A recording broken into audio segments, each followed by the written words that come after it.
Hello guys and welcome back to Repair and Resell. In today's video we're taking a look at those two Wii remote. Basically one of them is fake and the other one is real. The fake one is always going to be on the left and the real one is always going to be on the right.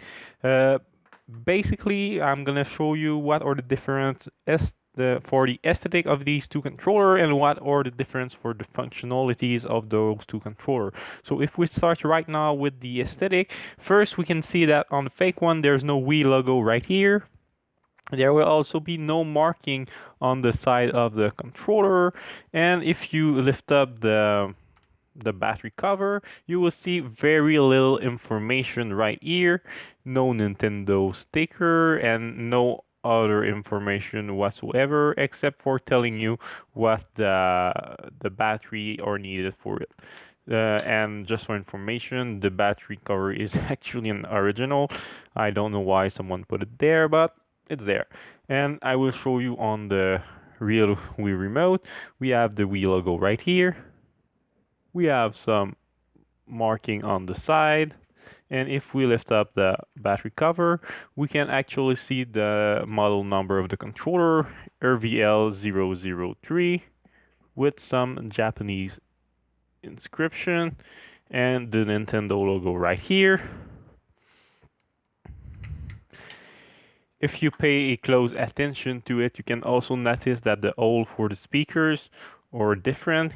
On the fake one, they are all the same, and on the Wii Remote, the size of them is different, with the bigger in the middle.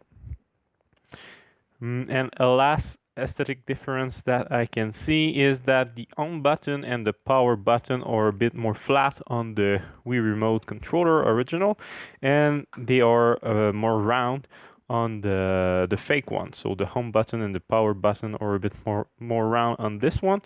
We can also saw that there is a difference in the white color that they use to make the fake controller. I would say that this one is a bit more gray, yellowish white, and this one is really white, in fact.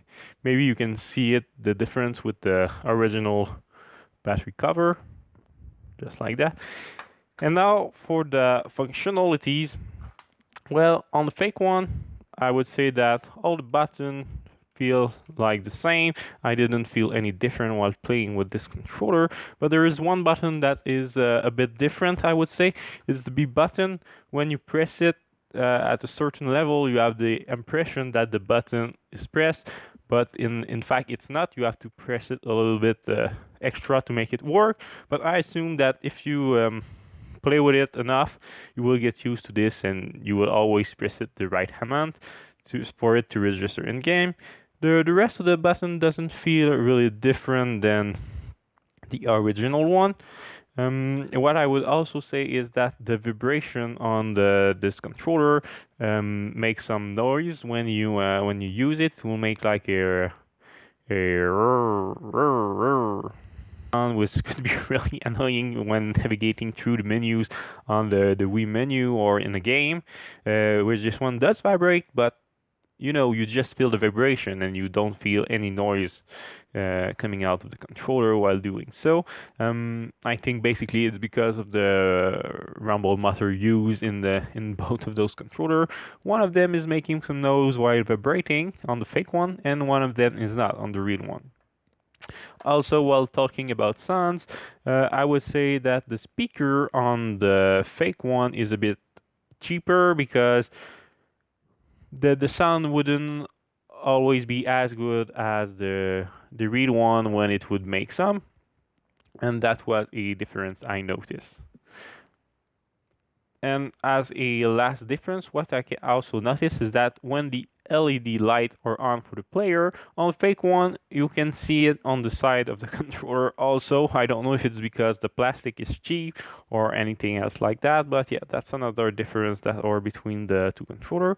So except what I mentioned, these two controller look pretty much the same. They have good responsivity for the movement, motion sensor.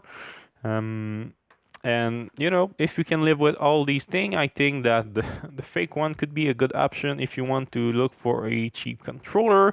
And if not, there is always the real one that can be also good to buy. I didn't notice any problem with the connection with a device, another device like a nunchuck or a Wii or a classic controller for both of this controller.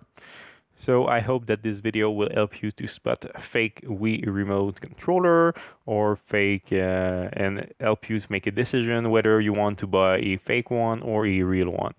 I hope that you enjoyed this video and have a nice day.